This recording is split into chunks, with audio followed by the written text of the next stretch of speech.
Hello students, human disease chapter जो हमारा चल रहा है उसका करीब करीब चैप्टर का दी एंड होने वाला है अपना।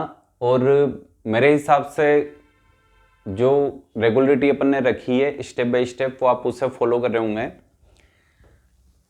कुछ महत्वपूर्ण बातें अभी भी बाकी इस चैप्टर्स की, जिनमें से एक छोटा सा टॉपिक हम उठा रहे हैं कि कुछ महत्वपूर्ण रोग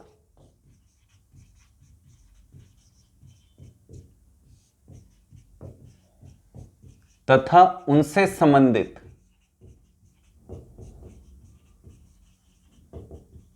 संबंधित निदान की विधियां। निदान का मतलब होता है डायग्नोसिस।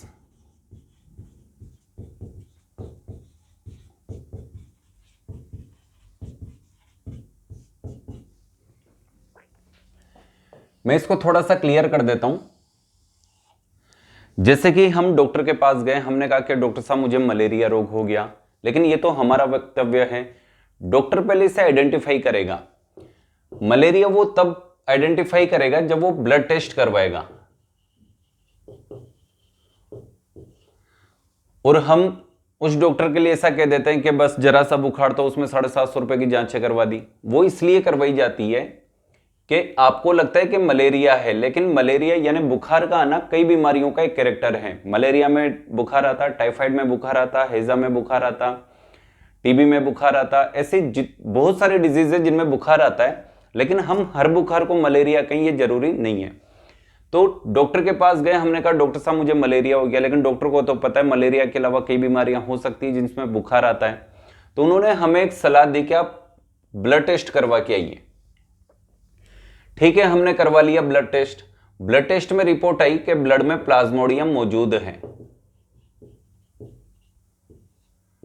और इस रिपोर्ट को देखने के बाद अब वो ट्रीटमेंट करेगा, उपचार करेगा किस डिजीज का? मलेरिया का। क्योंकि अब श्योर हो गया, प्लाज्मोडियम की प्रेजेंस ने श्योर कर दिया कि इस बार जो बुखार आया वो किसकी वजह से है? मलेरिया। लेकिन अगर मलेरिया नहीं, प्लाज्मोडियम ब्लड में नहीं मिलता, तो फिर श्योर है कि वो मलेरिया की दवाइयां या मलेरिया का ट्रीटमेंट नहीं करता। देन वो अदर टेस्ट करवाता, अदर आइडेंटिफिकेशन करता, उसके अकॉर्डिंग फिर वो देखता कि किस प्रकार की बीमारी है और उसके अकॉर्डिंग वो उसका इलाज या ट्रीटमेंट करना स्टार्ट करता। तो फाइनली हमें ब्लड टेस्ट करवाया। तो ब्लड टेस्ट करवाने को क्या कहते हैं? निदान करना, डायग्नोसिस करना, जिसके डायग्नोस्टिक सेंटर हैं काफी सारे। और इस डायग्नोसिस रिपोर्ट को देखने के बाद वो क्या करता है? ट्रीटमेंट। इसे कहते हैं उपचार। तो निदान और उपचार एक नहीं है, दो अलग अलग बातें। बस ये है कि ट्रीटमेंट डिपेंड करता है डायग्नोसिस पर, कि डायग्नोसिस रिपोर्ट क्या कह रही है। तो उसी के अकॉर्डिंग मैं आपको यहां पर 4-5 डिजीज हैं जिनके बारे में बता देता हूं कि उनका डायग्नोसिस कैसे किया जाता है।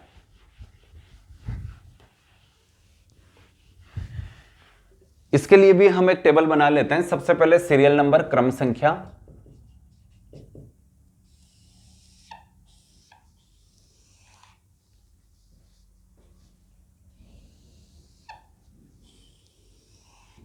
उसके बाद लेते हैं हम रोग का नाम, डिजीज यानी किस डिजीज का डायग्नोसिस करने वाले हो, और निदान विधि यानी उसका डायग्नोसिस मेथड आप क्या रख रहे हो, किस विधि के द्वारा करवा रहे हो। तो इसमें सबसे पहले अपन लेते हैं मलेरिया, जो हमने सबसे पहले भी पढ़ी है। अब मलेरिया ब्लड में उपस्थित प्लाज्मोडियम के कारण होता है। डॉक्टर को बस ये देखना है कि इसके ब्लड में प्लाज्मोडियम है या नहीं है। तो उसके लिए वो क्या करवाएगा? ब्लड टेस्ट, रक्त परीक्षण, ब्लड टेस्ट। इसके बाद चलते हैं अपन नेक्स्ट डिजीज की तरफ, जिसका नाम है टीबी। टीबी डिजीज के लिए एक डायग्नोसिस मेथड चलता है जिसे अपन कहते हैं डॉट्स, और इसका जो पूरा नाम है डायरेक्ट ऑब्जर्वेशन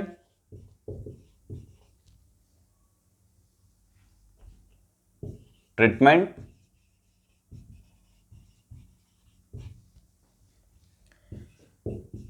स्ट्रेटेजी अथवा शॉर्ट पाथवे। एक बार फिर देख लो, डायरेक्ट ऑब्जर्वेशन ट्रीटमेंट स्ट्रेटेजी, या फिर स्ट्रेटेजी के अलावा क्या हो सकता है, शॉर्ट पाथवे, जिसे लघु पथ कहते हैं। इसके बाद चलते हैं अपन अगले डिजीज की तरफ, जिसका नाम है कुष्ठ रोग, अथवा इसे अपन ने एक नाम दिया था लेप्रोसी। और इसके लिए जो डायग्नोसिस किया जाता है उसका नाम इसी के नाम पर है, लेप्रोमिन टेस्ट। लेप्रोसी के लिए किया जाने वाला टेस्ट क्या कहलाएगा, लेप्रोमिन टेस्ट। फोर्थ नंबर पे अपन देखते हैं यहां पर टाइफाइड। और टाइफाइड के लिए कई एग्जाम्स में पूछा गया, कई कॉम्पिटिटिव एग्जाम्स में पूछा हुआ प्रश्न है कि टाइफाइड के लिए किस प्रकार का डायग्नोसिस टेस्ट किया जाता है। काफी फेमस है विडाल टेस्ट।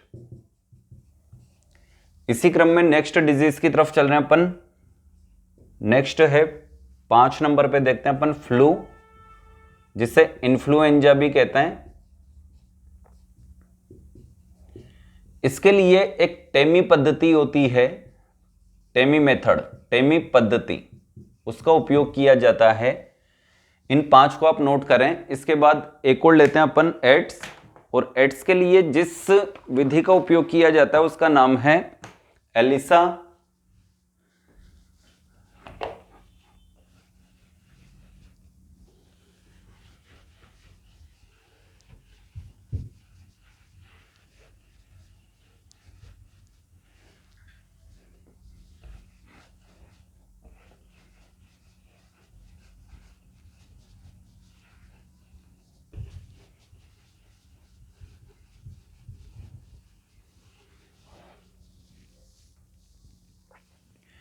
एक आखिरी डिजीज एड्स।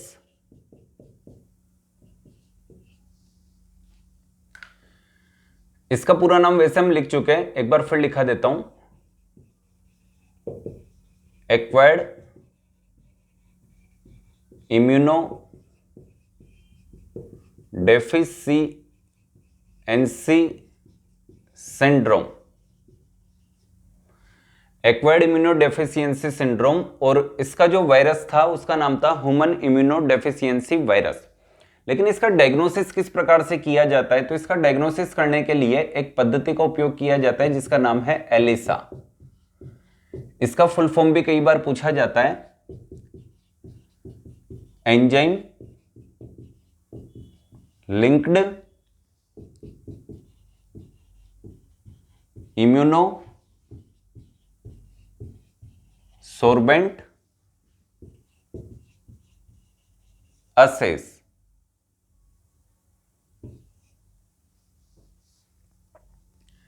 ये इसका फुल फॉर्म हुआ। इसके अलावा ये पहली पद्धति है।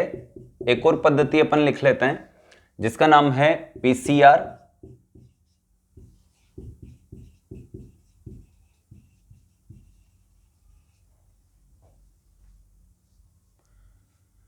पॉलीमरेज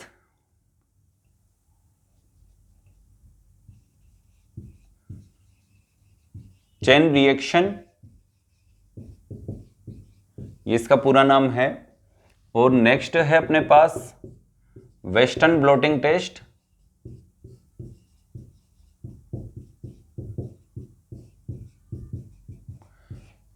लीजिए, ये 3 पद्धतियां हमने लिखी है एड्स के लिए, जिसमें सबसे ज्यादा फेमस है एलिसा। पीसीआर के द्वारा, वेस्टर्न ब्लॉटिंग टेस्ट के द्वारा भी इसको पता किया जा सकता है।